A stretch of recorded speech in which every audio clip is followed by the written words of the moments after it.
Right, what's going on, guys? Welcome to the channel. Welcome back for another video. In today's video, we are doing something slightly different. We are going to be actually installing some coilovers on my mate Josh's 9n3 GTI.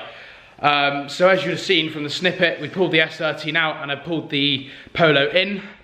This is the Polo in question. So it's a 2007 9n3 GTI. Already got a few mods done to it. He's got the 1552 tarmacs. If I remember correctly, it's got the induction kit, full Miltech exhaust system, and then a map, I believe. So it's currently mapped to 200.7 at the fly, and that was done the other day. But today we are going to be installing some AP Racing coilovers, which are sat in the box here. So what we're going to do, guys, is we've also got new top mounts and hardware for those. So what we should do is probably we'll either set up those first, or we will get the rear up in the air. More than likely set them up before going in. Enough with the rambling. We'll dive straight into it. So into the next clip, and we'll show you what we do. It just comes up and what do with it. Alright guys, so we have now just unboxed the coilovers themselves. What we have realised though is we can't actually build them up. We're going to have to use the old bolts on the top of the rear shocks to basically mount the shocks themselves. So as you can see, we've sort of pulled it all out and had a look. You've got the rear, which is a separate spring and shock, and then the front, which is just your typical monotube shock and spring setup. These, I believe, are, you've got your single adjustment for height, and there isn't any dampening adjustment. I believe these are just more sort of, yeah, premium basic coilovers, should I say, rather than my BCs over in the box over there. These are a bit more basic. So what we're going to do, guys, is Josh is now starting to jack up the rear of the car. So we will jack up the rear and start to drop everything. In the rear itself, there is two 60mm, or we believe 60mm bolts holding the top of the shock in, which we're going to undo either side, which should then allow the beam to actually drop, allowing us to remove the springs. And then we've got the impact gun that we can just use to drive the bottom bolts out of the bottom shocks. And then in theory, then it's just a case of getting the new stuff and replacing it back in. So what I'm going to do, guys, is I'll set it up on a time lapse whilst we're jacking up the rear. Be a very quick one. I'll do it, time lapse it. We'll jack up the rear of the car, which Josh is already doing, and I can then show you the bolt holes themselves and how we're going to go about doing that. So without a doubt, we'll just dive straight into it.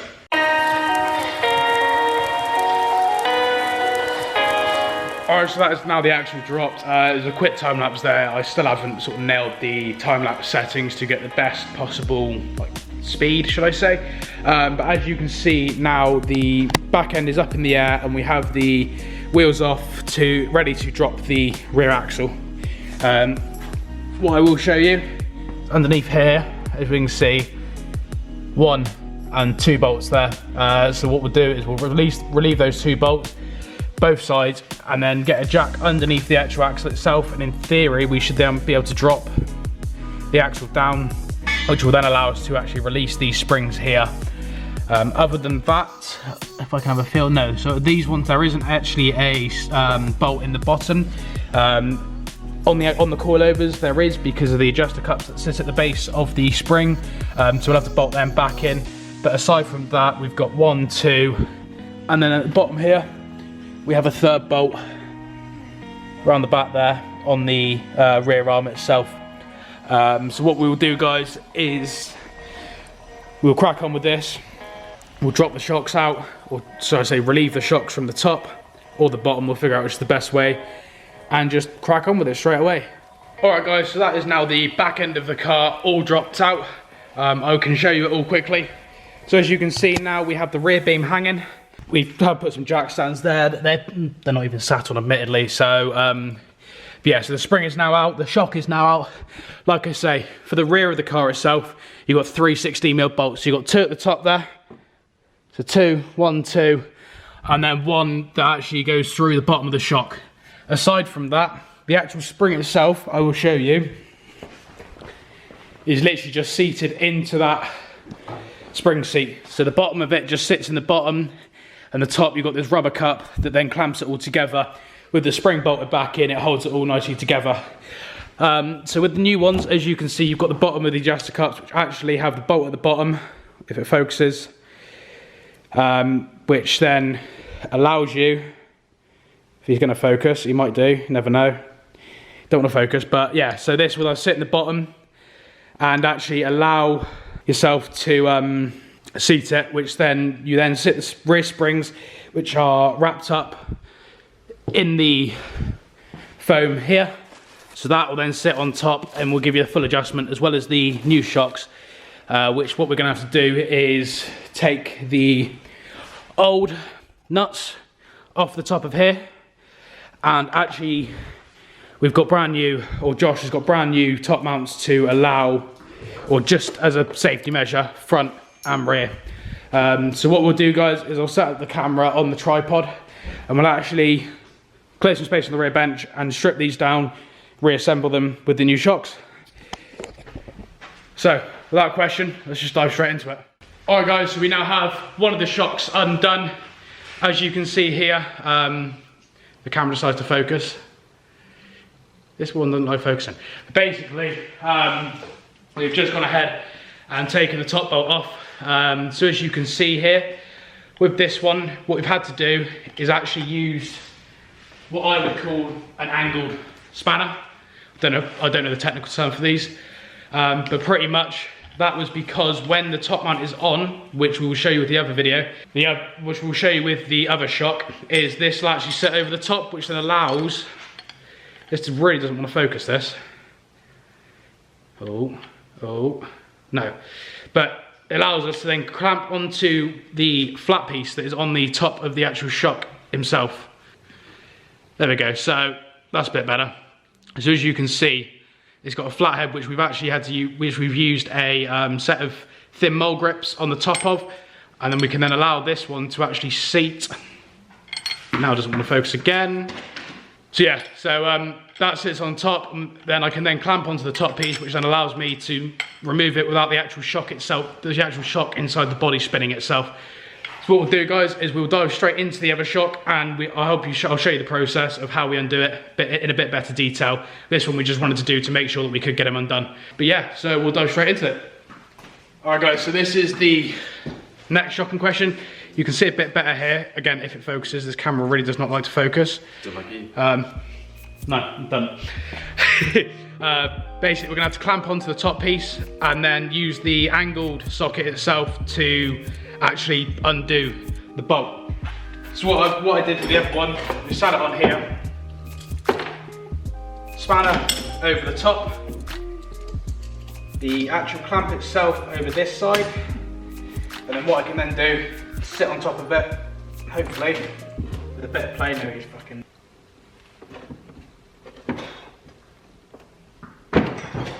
There we are.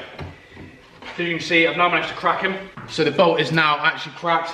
All I'm going to do now is loosen off this one and just work my way, loosening this off, which then allows, well, it stops the top mount, the shock from spinning inside the body, and it allows us to actually undo the nut itself, making our life a lot easier.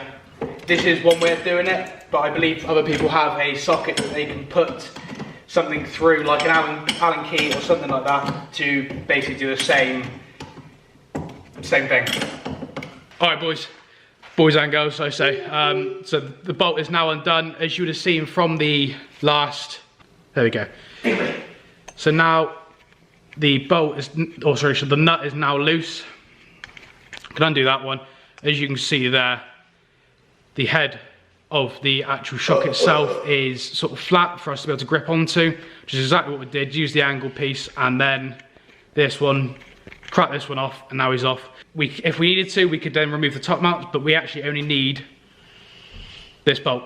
Again, this does not want to focus, but we only need the bolt for, as we've got new top mounts for the other shocks. So what we'll do, guys, is we'll pack all the old stuff away, clean up the space, and then get the new stuff up and put it all back together. And then in theory, once the shocks are back together, everything's ready to go back in. It's growing.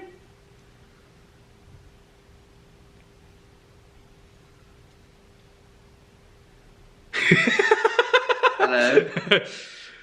Alright guys, so that is the first one on. We've tried to do as tight as possible. Would you fuck off? That's me demonetised now, even though I can't monetise myself yet, so you know. So yeah, that is the first one on. Like I say, there is no movement in the actual top man now. I believe I can compress them yet. So compressors comes up nicely. Brand new AP shocks to go on the car as well as the springs.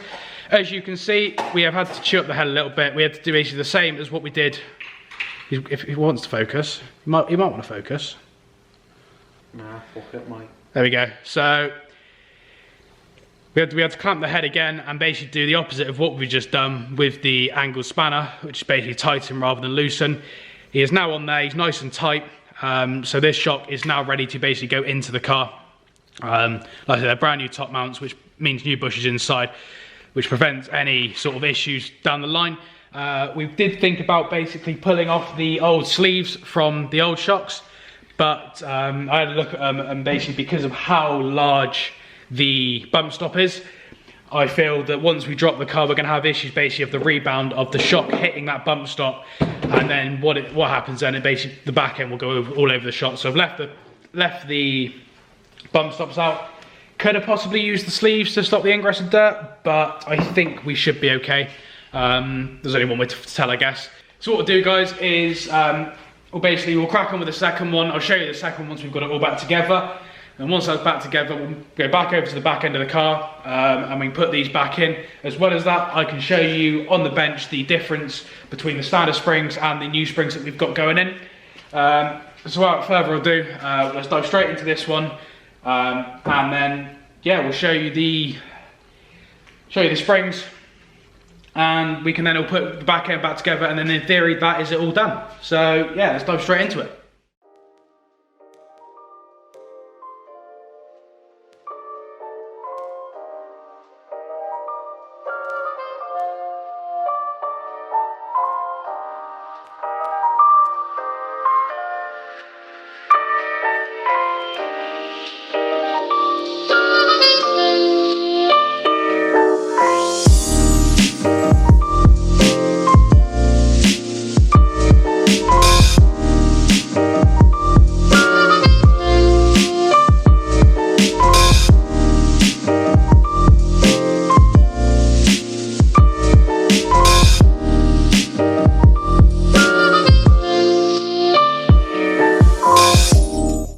So we've now finished off the shocks. They're all up together. Like I say, we've had to clamp them again, and just with the angled spanner, just tighten them up again. They're all good. We've got both sides done now, and they're ready to go onto the car. What I was going to show you guys quickly, if I grab the camera, is the difference between the stock spring, which you have here, and the aftermarket spring. So side by side, there's definitely a bit of height difference, that's for sure. We have stolen the seating rubbers off of the stock springs that will be transferred over to the new springs, and as well as that, like I said, we have the adjuster cup which will bolt in at the bottom, and in theory this will all sit like this, like so. So that is pretty much the difference with them. Like I say, the height difference, there'll be a rebound difference on them and stuff. I don't know how much stiffer the springs actually are, whether it's got it on the spring or not, which it doesn't look like it. So I'm not too sure. If I find it out, I'll put something on the screen, somewhere on the screen, just for the difference between the stock rebound rate and the aftermarket rebound rate. But alongside the new shocks, with the new top mounts for the rear, new springs and new adjuster cups, what we can do is we can actually now move over to the car itself and dive straight back into the rear. I'll set it up on a time lapse again, and what we'll do is we'll go through and actually bolt everything back together, get everything seated in nicely, and then yeah, that should be the rear back together. I can bring you back and show you what we have done with the rear before dropping it all back to get down, putting the wheels on, and then actually moving on to the front. So guys, aside from that, we'll dive straight back into it. I'll leave the clips here, dive straight into a time lapse, and we'll get everything back together. And then, like I say, I can show you just after what we've done.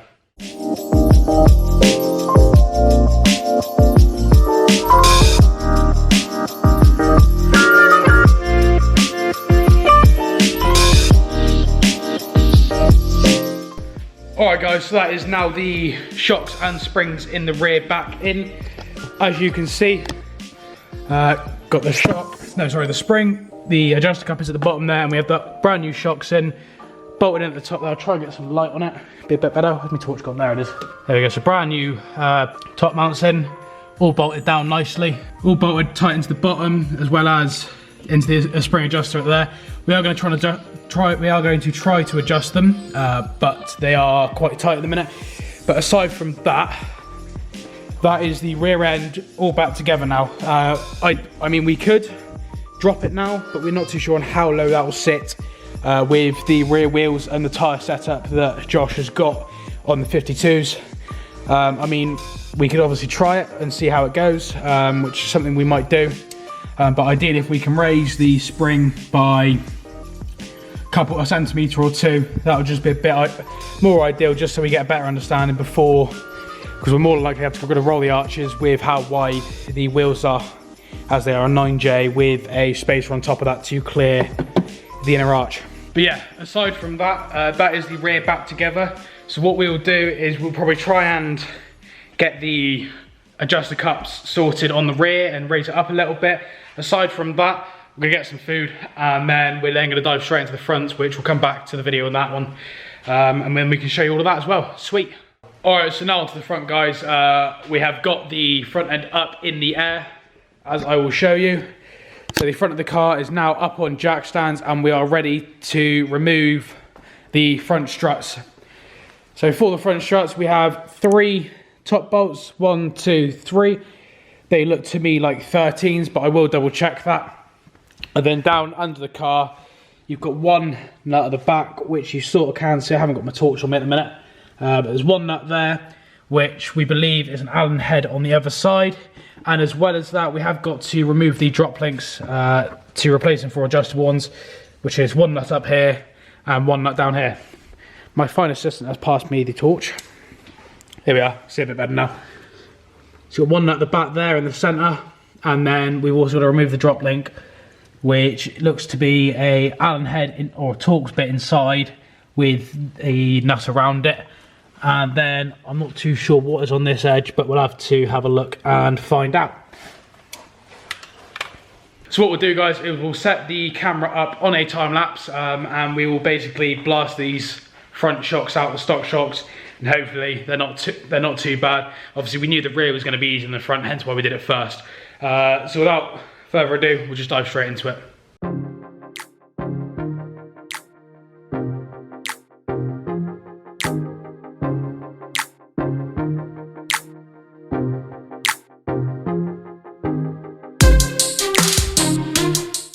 Alright guys, so these springs are back together now. I can show you it here. I'll sit one up right. Oh, is he going to do it? Right, yeah, there we are. So this is the new strut back together for the front. So we've got all new top mounts on the top with new nuts. Got the spring covers on it, and basically these are now ready to drop in. Over the other side, or sorry, should I say on the car. This side is now out. We've just got to get the other side out. The only other thing we've got to do is actually release the ball bearing, the ball joint here for the drop link, as Josh has got some aftermarket adjustable drop links. So we shall do that. I'll blast them off. They came off pretty easy with an impact. This one did anyway, so I'll try again on this one. And then it's just a case of reverse order, putting it all back together. So without stopping, what we'll do is I'll chuck the camera on a time lapse again, basically covering us putting this all, or zapping this one up and then putting this one back in, and hopefully getting it all back together without any issues. So without any interruption, let's dive straight into it.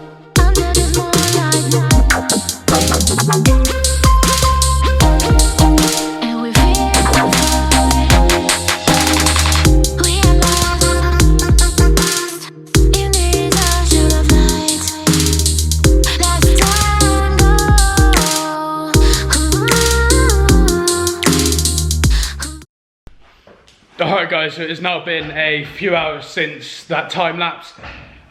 The passenger side, in essence, was really easy. With a bit of hammering and stuff, it all came out. And so the new shock is now in, and the adjustable drop link. What brand are these, Josh? So the VMAX drop links are in. These are adjustable. They're currently just set roughly so that it's all bolted back together. Aside from that, this side is pretty much in. All the brake lines are back together. It's all there, it all looks pretty. Driver's side, however, was an absolute nightmare. All I can say is, if you're doing it yourself, drop both the drive shaft and the lower ball joint, mainly because when the drive shaft is connected, as Jake is currently playing around with it anyway to get it back in, as you drop it down to pull it out of the sleeve, the drive shaft actually catches, preventing it from dropping anymore, which basically got us stuck in essence. So what we had to do is release the drive shaft, and actually we tried to release the ball joint. In the end, we got a bit of bar on the bracket, which is on the actual stock. So it was this bracket here, and I jacked up with a bar, sort of pushing this up, which then with a big hammer, we managed to sort of hit it all back down, which knocked it all out of place, which was the way we did it. But that has taken us the best part of 3 to 4 hours, I want to say. Not so, good. Pardon? Not good. No, as Josh said, not good. But if you're going to do it yourself, that's just one thing I'd make sure of, and just basically make sure you've got a big mallet and some long ass bars if you need to reach the tight places. Aside from that, we're going to get the coilover back in, and I think, well, we're going to try and get the coilover fitted, the drop link fitted, equal them out both sides roughly for the minute, and then what Josh is going to have to do is drive it for a couple of days, wait for everything to settle so we can come back to it and actually readjust everything, readjust the heights if you're scrubbing and bits like that. But aside from that, guys, I will leave it here, and I'll come back to you in the next clip once we've got both shocks back in.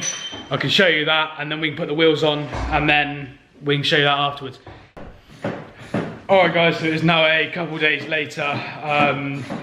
We ran into a few issues, mainly with the car itself not actually installing the coilovers, but we're back today on Monday. No, sorry, it's Tuesday, isn't it? So we're now basically finalising it all, putting it all back together. We just put the new drop links in, and I can now show you the driver's side. So as you can see, it's all back together now. The new drop links are in. Basically, the issue we had is the threads on the drive shaft when we hit it out basically messed up, so we had to sort them out, and that's all correct now. That's now back on, so we just need to tighten that one back up. And now basically what we're doing is going through and tightening all the nuts and bolts.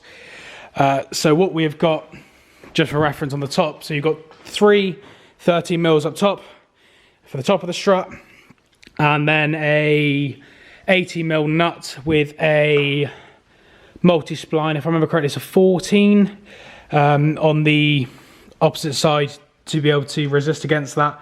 For the drop links, the new ones are 17s, the stock ones were 16s, I want to say.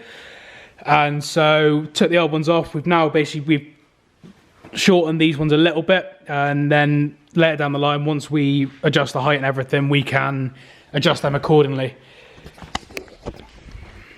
But aside from that, guys, that is the front struts now on. So like I said, we're now just going to get them all nut and bolted back down, and then in theory throw the wheels on, and hopefully we reckon it's probably going to be a bit low to start off with, and there will be some scrubbing and stuff because of how wide the front tyres are, and possibly the rear as well. But that's something that Josh will find out in the next coming days. So once he's figured that out, like I said, we'll adjust it accordingly. And then yeah, that's pretty much it.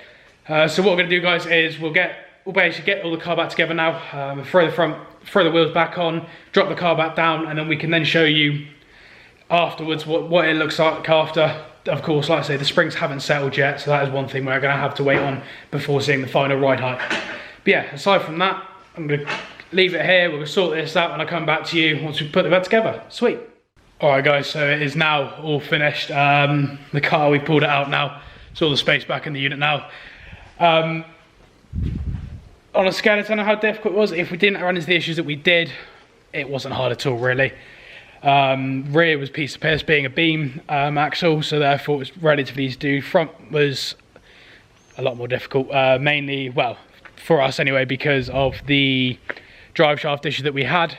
But aside from that, I'd say all in all, it was relatively simple. So this is how the car sits now. The back is yet to settle. The front has dropped right down already. So we know straight off the bat with these tyres, with the 45s, we're going to have to raise the front, of course. Otherwise, he's going to be scrubbing like hell.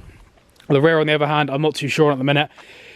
Roll, when he was pulling it out, the camber seemed to pull the wheel in enough, but that is something that only time will tell.